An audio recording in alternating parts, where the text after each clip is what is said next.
Ayu Petri.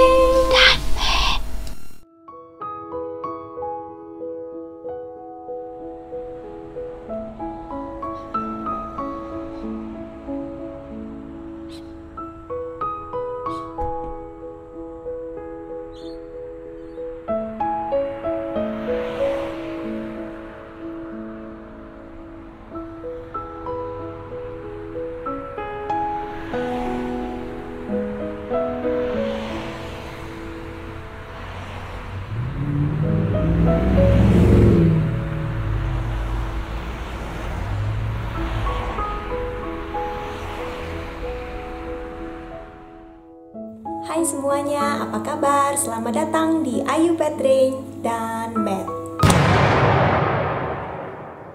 Tidak terasa cerita kita sudah sampai ke bagian 11 teman-teman. Jadi sudah lama banget dan kemungkinan kita semakin mendekati akhir cerita. Di episode sebelumnya saya sudah cerita tentang sekolah Matt di TK. Jadi kali ini akan saya lanjutkan. Saya akan menyinggung dua topik. Yang pertama adalah tentang hubungan dengan tetangga dan orang-orang di sekitar saya di tempat yang baru di Singapura. Kemudian yang kedua adalah tentang mendaftarkan anak sekolah ke SD negeri di Singapura. Semoga waktunya cukup ya. Cerita ini dimulai pada tahun 2012 di Singapura. Apartemen yang kami sewa ternyata dijual teman-teman. Tapi kami tetap boleh menempati sampai kontrak kami berakhir. Jadi tahun 2012 ketika kontrak selesai ya kami harus pindah. Masih di kondo yang sama karena kami suka dengan lingkungan di sana. Tapi ayah Matt ada sedikit masalah dengan tinggal di lantai pertama.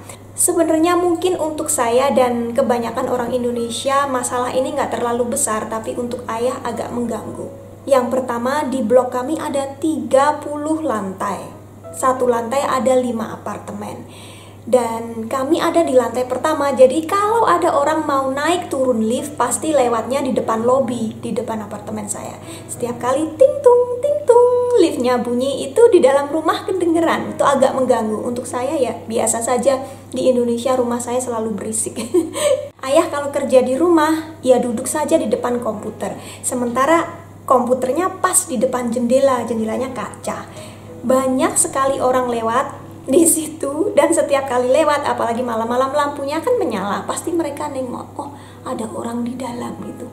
Ada bule di dalam itu diliatin. Jadi kan ayah nggak nyaman. Di satu kondo kami mungkin ada sekitar 1000-an apartemen dan itu orangnya pasti banyak sekali kan, bisa entahlah 3.000, 4.000 orang. Kalau di Hongaria satu desa itu kadang hanya cuma beberapa ratus, di atas 1000. Jadi untuk ayah orang segitu ya sudah terasa banyak sekali. Yang paling mengganggu untuk dia adalah banyaknya serangga. Maklum negara tropis, meskipun Singapura adalah salah satu negara paling bersih di dunia katanya begitu, dan memang ia bersih sekali. Tapi namanya serangga itu kan selalu ada di tempat-tempat panas. Katanya di Mars itu nggak ada kehidupan yang bisa bertahan kecuali kecoa. Jadi saking tahan bantingnya kecoa itu. Di Singapura pun begitu. Karena kami tinggal di dekat lantai, makin dekat lantai makin banyak serangganya, itu pasti. Kelihatannya penghuni rumah sebelum kami suka membuka jendela dan pintu sepanjang malam. Sebenarnya itu bisa diminimalisasi dengan memasang kawat serangga di pintu. Tapi kalau untuk orang menyewa mungkin mereka juga nggak mau menghabiskan biaya. Jadilah banyak laba-laba, banyak cicak, kecoa. Kami sibuk menangkap semuanya. Orang bule paling takut dengan yang namanya serangga. Kalau di luar mungkin nggak apa-apa ya, tapi kalau di dalam rumah mereka nggak akan merasa nyaman. Saya pernah ceritakan kalau ibu mertua saya paling takut dengan cicak. Jadi kami siap-siap sebelum ibu mertua datang, semua cicak harus dibersihkan. Kami pasang perangkap di mana-mana. Di dalam lemari dapur saya kadang-kadang saya dengar kres-kres gitu guys. Saya pertama juga nggak tahu itu apa. Akhirnya saya pasang perangkap untuk cicak. Besoknya ternyata ada yang ketangkep. Saking gedenya perangkapnya itu nggak muat guys. Jadi besar sekali. Kalau cicak kan mungkin segini ya, ini tanpa ekornya mungkin segini, ini 3 kali lipat kayak gini, hampir kayak tokek. Tapi saya nggak pernah dengar suara tokek atau apapun. Jadi kemungkinan ya itu cicak. Tapi kok bisa cicak sebegitu gedenya? Saya dapat 3 waktu itu yang besar. Kalau untuk ayah yang paling ditakuti adalah kecoa itu tadi. Padahal banyak banget. Di Singapura, tempat sampah itu disebut bin chute. Itu ada di tembok. Jadi kalau kita mau buang sampah, misalnya kita di lantai 30, kita nggak usah turun ke bawah. Kita buka di sini, sampahnya masukin situ, nyemplung langsung turun ke bawah. Jadi dari lantai dasar sampai lantai 30 semuanya begitu. Otomatis ya numpuknya di lantai 1 kan teman-teman. Jadi di lantai kami ya kecoa yang nggak tahu apa itu banyak banget, seminggu sekali disemprot anti serangga. Ketika penyemprotan sudah selesai, biasanya saya keluar gitu ke tempat bin chute itu tadi, di sekitarnya banyak ratusan kayak kecoa yang kecil-kecil gitu. Kalau di Indonesia kecoanya kan gede-gede, ini kecil-kecil tapi jumlahnya ratusan. Jadi kalau Ayah Met lihat kan birap-birap gitu nggak tahu bahasa Indonesianya apa, saking banyaknya. Dan ini bukan karena mereka jorok ya, memang daerah tropis kan seperti itu. Kalau di Hongaria jarang sekali ada kecoa masuk rumah. Jadi untuk teman-teman yang mau menikah dengan bule, hal-hal seperti ini perlu diperhatikan. Saya di rumah selain sebagai istri dan ibu juga berfungsi sebagai penangkap serangga. Singkatnya, kami pindah ke blok yang lain waktu itu di apartemen lantai 4. Ayah Met seneng banget, nggak terlalu tinggi karena dia takut ketinggian, tapi juga nggak di lantai dasar, jadi sedang-sedang saja. Waktu itu properti di Singapura sedang mahal-mahalnya, kami membayar sekitar 32 juta per bulan. Untuk teman-teman yang ingin melihat harga properti di Singapura bisa cek ke website ini, propertyguru.com.sg. Sekarang harga properti malah lebih murah daripada waktu itu kami ke sana. Jadi bisnis properti itu ya nggak selamanya naik ya, karena kadang-kadang ada bubble. Kenaikannya sangat tinggi, jadi setelah itu nggak mungkin akan bisa naik lagi seperti ini. Sekarang di Budapest juga kami sedang mengalami properti bubble seperti ini. Jadi bukan saat yang tepat untuk membeli properti. Pengalaman saya sewaktu tinggal di Singapura 9 tahun, semua landlord kami, pemilik apartemen, semuanya baik hati. Ini penting ya teman-teman, kadang kalau hubungan kita nggak baik dengan pemilik apartemen akan ada masalah kecil-kecil yang bisa bikin kita stres.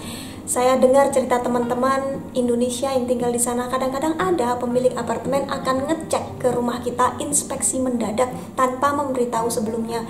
Mereka melihat jendela kita, kemudian gorden kita, tembok-tembok ada yang dicoret-coret atau enggak kayak gitu. Jadi kan kita nggak nyaman.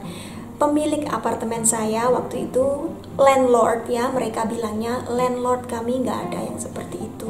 Yang paling umum ketika kita teken kontrak untuk sewa, biasanya kan ada deposit yang akan disimpan oleh pemilik rumah. Jadi landlord memegang deposit ini untuk ganti rugi. Kalau ada barang yang kita rusakkan, mereka akan mengambil duit deposit kita itu, ditahan, nggak dibalikin ke kita sesuai dengan harga barang yang kita rusakkan. Di hari ketika kami mau pindah keluar dari rumah yang lama, kami harus berurusan dengan agen properti dari landlord. Agen ini bertugas mewakili landlord untuk tanda tangan serah terima dan mengecek semuanya lengkap atau tidak. Dan dia dibayar oleh landlord. Nah, agen yang satu ini melihat-lihat, dipelototi semuanya, padahal rumahnya loh kosong melompong karena kami memang sewanya dalam keadaan kosong. Tapi memang dia mencoba mencari-cari gitu apa yang bisa diklaim gitu biar deposit kami nggak usah dibalikin. Sampai lampu yang rusak dari pertama kami masuk, lampu itu sudah nggak ada. Tapi dia bilang, oh ini lampunya kamu yang rusakin. Loh enggak, sejak kita pertama masuk lampunya sudah begitu. Terus buktinya mana? Ada surat-surat. Sebenarnya waktu kita mulai sewa kan ada inventarisasi barang-barang yang sudah ada di dalam rumah itu apa saja, milik landlord apa saja didata. Tapi karena itu hanya lampu rusak, waktu itu kelewatan nggak ditulis dalam daftar inventaris. Yaitu dicatat, berarti kamu harus ganti rugi ini. Kemudian kunci kamar, padahal kami juga nggak pernah menerima kunci kamar. Kamar nggak pernah kami kunci lah guys, ngapain juga, hanya kami bertiga. Dia bilang kamu harus mengganti kunci ini. Kalau di total sebenarnya kan itu harga barang yang sepele. Deposit kami waktu itu 25 juta. Nggak mungkin akan semahal itu. Tapi yang bikin sakit hati, cara agen ini ngomong ke kami, kayak ngomel-ngomel, kayak marahin gitu. Padahal kami juga bayar. Jadi waktu itu Jolt agak marah ya, orang yang biasanya sabar dia marah karena si agen ini sering omongannya nggak enak kayak gitu. Akhirnya dia telepon landlord kami, terus ngomong terus terang, maaf ya karena kami memang sudah kenal baik dengan orangnya. Gimana kalau serah terima surat-surat kita buat berdua saja, nggak usah pakai agen. Karena terus terang kami kurang suka dengan cara agen ngomong gitu. Ya sudah, tanda tangan dengan landlord, nggak ada masalah. Malah dia itu nggak minta ganti rugi sama sekali. Dia bilang, oh nggak apa-apa, sebenarnya setelah kalian keluar rumah ini akan kami renovasi total. Jadi saya nggak butuh kunci kamar, nggak butuh lampu, nggak apa-apa, ini duit deposit saya kembalikan. Setelah kami pindah keluar, landlord masuk ke rumah itu dan kami bertetangga, ya tetap rukun saja. Agennya entahlah apa yang terjadi. Di Singapura, satu gedung itu namanya satu blok ya teman-teman. Dalam satu kompleks kondo ada beberapa blok. Kami pindah dari satu blok ke blok yang lain hanya beberapa ratus meter. Tapi karena barang-barang kami banyak sekarang, kami menyewa mover. Satu truk itu sudah saya pak semuanya dalam kardus-kardus, tinggal dihitung di total biayanya berapa. Di sana aturannya jelas. Jadi kami nggak bingung ya untuk gini termasuk mau pindah rumah aturannya gimana. Ketika kita mau pindah keluar atau masuk dari satu kondo ke kondo yang lain, kita harus laporan kepada manajemen kondo. Dan di situ ada waktunya. Kalau malam-malam tentu saja kita nggak boleh pindah, nantinya kan berisik. Kemudian lift itu harus ditutup, dilindungi biar kalau kita gotong-gotong barang nggak akan merusak lift. Misalnya kena ranjang kita atau kena apa tergores gitu kan, nanti kita harus bayar ganti rugi. Kemudian lantai lobi sampai ke lift itu harus ditutup, dilindungi biar barang-barang kita juga nggak menggores lantai. Setelah itu kita harus membayar deposit kepada manajemen kondo. Waktu itu di tempat saya $100 alias 1 juta rupiah. Tapi ini begitu kita masuk dan ternyata kita nggak merusakkan apa-apa, duitnya dikembalikan lagi. Jadi kalau kalian keluar dari satu kondo, bayar $100 ke manajemen. Kemudian masuk ke kondo yang lain, bayar lagi $100 ke manajemen kondo. Setelah semuanya beres, duit dikembalikan. Tapi waktu itu kami masih di dalam satu kondo kan, nggak pindah. Jadinya ya hanya bayar satu kali. Kemudian kami pindah ke apartemen yang baru. Di sana jauh lebih bersih keadaannya. Sepertinya penghuni sebelum kami benar-benar menjaga kebersihan. Jadi saya puas banget dan lebih sepi karena bloknya hanya rendah ya, nggak sampai 30 lantai. Berapa lantai ya? 8, mungkin 8 lantai. Pemilik rumah, landlady karena perempuan, juga baik sekali. Berasal dari keluarga campuran seperti kami. Jadi dia nggak memandang rendah saya, baik nenek-nenek gitu. Dan percaya sekali sama saya ketika saya bilang, oh ternyata kompornya rusak. Beliau suruh saya beli yang baru. Saya pilih sendiri gitu ya. Jangan beli yang murah, karena nanti kalau yang murah pasti kan kualitasnya kurang bagus. Beli yang sedang-sedang saja gitu. Kemudian pemanas air rusak juga. Langsung beliau, oh ini kamu panggil tukangmu sendiri, kan saya sudah punya kenalan tukang ya teman-teman. Beliau malah nggak tahu gitu. Jadi percaya sama saya, nanti silahkan milih pemanas air yang tukangnya bilang bagus, nanti dipotong dari harga sewa rumah. Jadi nyaman sekali. Karena saya sudah lama tinggal di sana, jadi ya saya tahu kalau ada kerusakan tertentu siapa yang harus dihubungi. Nah, suatu hari saya merasakan ketika saya ke kamar mandi gitu, di atas kok ada air menetes. Ya itu datangnya pasti dari sana gitu kan. Kemudian saya laporan ke manajemen. Kok ada yang bocor ya dari apartemen di atas rumah saya, bisa nggak dicek sama pemiliknya? Akhirnya mereka ngetok pintu ke apartemen di atas saya, nggak ada orang. Terus ya saya bilang udahlah nggak apa-apa, nggak terlalu parah kok, cuma kadang-kadang aja gitu. Hari demi hari kok makin parah sampai saya harus bawa payung ketika ke kamar mandi. Dan itu plafon saya juga udah mulai agak rusak gitu teman-teman. Akhirnya saya komplain lagi kan, kok makin parah ya, apa penghuni di atas rumah saya ada nggak ya gitu. Kami naik lagi ke atas, ngetok pintu, nggak ada teman-teman. Ditelepon, kan manajemen punya daftar nama semua penghuni di kondo itu, jadi bisa ditelepon, nggak ada yang angkat. Akhirnya saya panggil tukang langganan saya untuk ngecek ini beneran dari rumah di atas saya atau dari kamar mandi saya sendiri. Setelah dicek ternyata memang dari atas. Tukangnya itu juga baik sekali dengan saya panggilnya Mr. Tan gitu.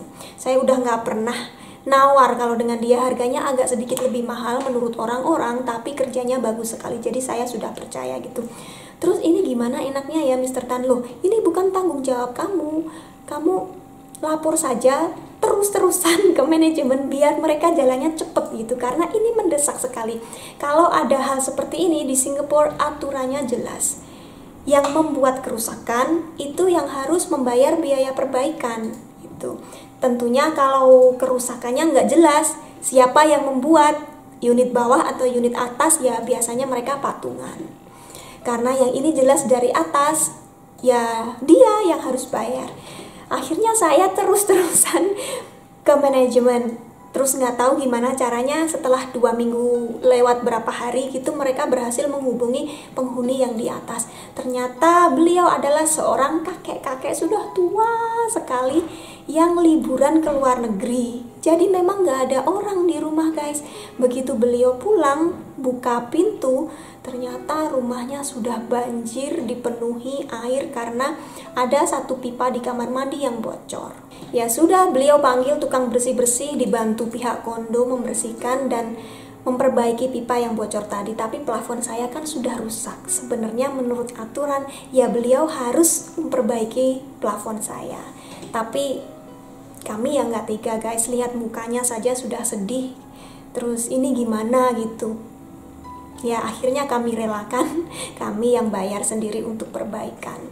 Sampai landlady saya yang punya rumah itu, ya terima kasih banget, maaf ya kalau merepotkan, maaf kayak gitu. Saya juga kalau ada orang yang sudah baik dengan kita, ya kita nggak tega kan untuk terlalu memaksa. Yang jelas menurut saya tinggal di Singapura itu nyaman dan harus disyukuri. Apalagi kami sudah beberapa tahun di sana, sudah kenal dengan lingkungan, kenal dengan semua orang. Dengan Pak Pos saja saya sudah kenal, saking seringnya. Kalaupun ada paket yang saya harus tanda tangan, dia nggak pernah minta tanda tangan, langsung naik ke depan rumah saya, ditinggal di depan rumah, karena di sana kan aman. Untuk tamu nggak bisa masuk ke dalam kondo, jadi harus dibukakan pintu oleh yang punya rumah sendiri. Jadi ya enak sekali gitu. Hubungan dengan tetangga dalam satu lantai kebanyakan baik. Tetangga sebelah kanan saya keluarga dari Korea tapi nggak bisa bahasa Inggris. Tetangga sebelah kiri keluarga dari Jepang, sama juga nggak bisa bahasa Inggris. Yang lainnya orang Chinese Singaporean. Ya hubungan kami nggak akrab, tapi pokoknya kalau ketemu ya saling menyapa gitu saja. Saya punya teman-teman sendiri, seperti circle kami, seperti lingkaran teman kami gitu ya, dari tetangga. Biasanya ibu-ibu yang sama-sama punya anak seusia seperti Matt, atau dari sekolah Matt, itu banyak teman saya dari situ, ataupun dari kantor suami juga. Pokoknya kami nggak merasa kesepian. Matt pun meskipun anak tunggal, ya nggak pernah kesepian karena banyak orang di sana. Satpam-satpam semua kalau lihat Matt gitu pasti baik, dikasih permen, dikasih apa. Sampai tiba saatnya Matt akan lulus dari TK. Dia sudah di TK 0 besar tahun 2014 ya. Dan kami harus memilih SD. Tentunya SD negeri seperti yang saya ceritakan di bagian sebelumnya. Sekarang saya infokan dulu sistem tahun 2015 waktu Matt masuk SD dengan sekarang itu sudah berbeda. Waktu itu populasi Singapura ada sekitar hanya 4 juta jiwa. Sekarang menurut Google tahun 2018 ya, bukan sekarang, sudah ada 5,6 juta jiwa. Bisa dibilang waktu itu persaingan belum terlalu ketat. Untuk mendaftarkan anak kita di SD ada beberapa fase. Fase 1 hanya untuk mereka yang sudah punya anak yang bersekolah di situ. Setelah itu ada fase 2A1, fase 2A2, fase 2B, fase 2, fase 2C, dan fase 2C supplementary. Semua yang saya sebutkan ini tadi hanya berlaku untuk warga negara Singapura dan kemudian juga PR, permanent resident. Untuk orang asing nggak boleh mendaftar. Jangan salah paham, saya tidak menyalahkan aturan ini karena ini negara Singapura, ya tentunya mereka berhak untuk memberikan prioritas kepada warga negara dan PR mereka. Setelah semua warga negara Singapura beserta PR mendapatkan sekolah, ada fase yang paling terakhir, fase ketiga. Warga negara asing yang belum mendapatkan sekolah bisa mendaftar di sini. Karena Singapura negara kecil, sebelum fase 3 sudah banyak sekolah yang penuh. Jadi kita nggak bisa milih, oh itu sekolah yang paling bagus, saya mau masuk ke situ. Nggak bisa, karena sekolah-sekolah yang bagus ya tentunya sudah penuh. Karena sudah melihat dari tahun-tahun sebelumnya ada sekolah-sekolah tertentu yang peminatnya membludak, saya menghindari semua itu dan memilih sekolah pinggiran yang dekat dengan rumah kami. Toh ini masih Singapura, saya percaya mutu pendidikan di sana nggak jelek-jelek banget lah paling-paling gitu. Dengan mindset seperti itu saya mendaftarkan MET di situ dan ternyata setelah beberapa waktu kami menerima email bahwa MET diterima di sekolah itu. Yeay, seneng banget. Banyak teman-teman saya anak ekspatriat yang tidak mendapatkan sekolah. Ya mereka harus ke sekolah internasional yang mahal banget, atau kalau enggak, kalau negara mereka mengizinkan, negara asal mereka bisa juga homeschooling di rumah. Tapi itu pun harus sesuai dengan standar yang ditetapkan oleh Kementerian Pendidikan Singapura. Jadi saya nggak tahu, saya nggak ada pengalaman dengan homeschooling di sana ya. Yang saya mau tekankan, ternyata untuk masuk SD di sana tidak harus melihat rapor di TK, tidak ada tes masuk. Yang jelas harus ada tempat di sekolah yang kita tuju, itu saja. Ini aturan tahun 2015. Sekarang setelah saya tanya teman-teman saya di sana, ternyata aturannya sudah agak berbeda. Tetap orang asing hanya boleh mendaftar di fase 3 ini tadi, fase paling terakhir. Tapi bedanya mereka nggak boleh lagi memilih SD yang dituju. Di website Kementerian Pendidikan Singapura, kita akan diberikan waktu selama seminggu untuk mendaftar tanpa memilih sekolah yang kita tuju. Karena nanti MOI, Kementerian Pendidikan, yang akan mengatur anak kita akan ditaruh di sekolah mana. Lihat sekolah mana yang ada tempatnya. Bisa jadi kita tinggal di ujung timur seperti saya waktu itu, akan mendapatkan sekolah di ujung barat. Dan itu kan nggak mungkin setiap hari kita bolak-balik seperti itu. Terlalu jauh. Karena berbagai masalah ini yang saya dengar, dan kalau kita baca, kalian bisa Google saja kalau nggak percaya, makin susah untuk ekspatriat mendaftarkan anak di sekolah negeri di Singapura. Beberapa kenalan saya meninggalkan Singapura karena tidak mendapatkan tempat di SD negeri, dan anak mereka 2 kalau harus masuk ke sekolah internasional, dua-duanya mereka nggak mampu. Jadi begitu ya, kadang kita harus pindah dari suatu tempat bukan karena kita nggak suka, tapi ada masalah seperti ini. Ada satu berita bagusnya, karena makin susah untuk para ekspatriat masuk sekolah negeri, banyak dibuka sekolah internasional baru dengan harga SPP yang jauh lebih terjangkau. Yang paling murah saya dengar, ada sekolah yang menawarkan SPP hanya sekitar 170 juta rupiah per tahun. Jadi per bulannya hanya 14 juta rupiah. Untuk ukuran Singapura ini murah sekali guys. Waktu itu kami masukkan MET ke sekolah negeri ya, tahun 2015 SPP-nya sekitar 5 juta rupiah saja. Kalau sekarang saya lihat Google per bulannya 8 juta rupiah. Ini untuk warga negara non-ASEAN. Anyway, kami beruntung sekali waktu itu MET bisa sekolah di sana. Dan yang lebih surprise untuk kami, ada satu teman SMA saya, anaknya disekolahkan di sekolah yang sama. Jadi dia menikah dengan orang Singapura dan kami ketemu lagi di sana. Wah, seneng banget. Kemudian tiba waktunya kami harus daftar ulang di sekolah. Dan di situ kami ditanya, Matt mau mengambil mother tongue apa? Mother tongue itu bahasa ibu. Jadi di Singapura bahasa pengantar di sekolah adalah bahasa Inggris. Tapi dalam 4 hari, dalam seminggu, mereka akan ada pelajaran bahasa ibu. Biasanya ini disesuaikan dengan ras. Jadi orang Melayu ya ambil bahasa Melayu, orang Chinese ambil Mandarin, orang India ambil Tamil. Tapi ada juga bahasa lain yang biasanya disediakan. Kalaupun di sekolah itu tidak ada, mereka bisa ambil di luar biasanya selama weekend. Sabtu gitu anak-anak ini bisa ngambil bahasa Hindi, bahasa Korea, bahasa Jepang, Jerman, dan lain sebagainya. Tapi agak susah juga ya kalau tiap Sabtu mereka harus ke sana. Kemampuan bahasa mother tongue ini akan dihitung sampai ketika anak kita akan mendaftar perguruan tinggi di sana. Jadi sangat penting. Terus Terus terang, awalnya saya dan ayah Matt ambisius, suruh dia ambil bahasa Mandarin saja karena Mandarin merupakan bahasa yang paling banyak digunakan di dunia. Jadi berguna sekali kalau Matt bisa bahasa Mandarin, sementara bahasa Indonesia dan Hongaria belajar di rumah saja. Begitu pikir kami. Kemudian saya ngobrol dengan teman-teman orang Singapura, mereka bilang jangan gitu. Kebanyakan orang Singapura, teman-teman saya ini, mereka sangat rasional, sangat logis, jadi tidak melulu nasionalis ya. Wah, bahasaku dipelajari orang asing, bukannya begitu, tapi demi kenyamanan hidup anak ini sendiri, jangan pilih bahasa Mandarin. Anak Singapura saja merasa terbebani ketika mereka harus belajar Mandarin, bahkan sampai les. Sementara Matt nggak punya dasar bahasa Mandarin sama sekali karena orang tuanya nggak bisa bantu. Ketika anak-anak lulus SD akan dilihat nilai ujian untuk setiap mata pelajaran. Saya nggak tahu sekarang istilahnya apa kalau di Indonesia. Kalau di zaman saya dulu ada yang namanya EBTANAS ya, ujian nasional gitu. Kemudian matematika dapat berapa, IPS dapat berapa, bahasa Inggris dapat berapa gitu. Nilai-nilainya digabung menjadi DANEM, daftar nilai EBTANAS murni. Makin tinggi DANEM kita, makin besar kemungkinan kita diterima di sekolah yang bagus. Di Singapura pun begitu. Nah, kalau semua nilai Math bagus, tapi bahasa Mandarinnya agak rendah, otomatis nilai danemnya kan akan lebih rendah juga. Maksudnya begitu. Bahkan guru-guru di sekolah yang baru juga bilang jangan disuruh masuk ke kelas Mandarin, kasihan anakmu nanti, sudah ambil Melayu saja.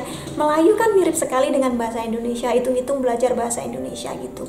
Ya sudah, akhirnya kami pilih dia ke bahasa Melayu. Sepertinya memang benar sih, saya punya tetangga, ibunya orang Swedia, bapaknya orang Afrika Selatan. Anaknya sekolah di sekolah yang sama dengan Matt ini, tapi sudah kelas 3 waktu itu. Dan mereka mau mudik ke Swedia karena setelah 3 tahun di sana, anaknya tetap belum lancar bahasa Mandarin, dan itu bikin dia stres gitu.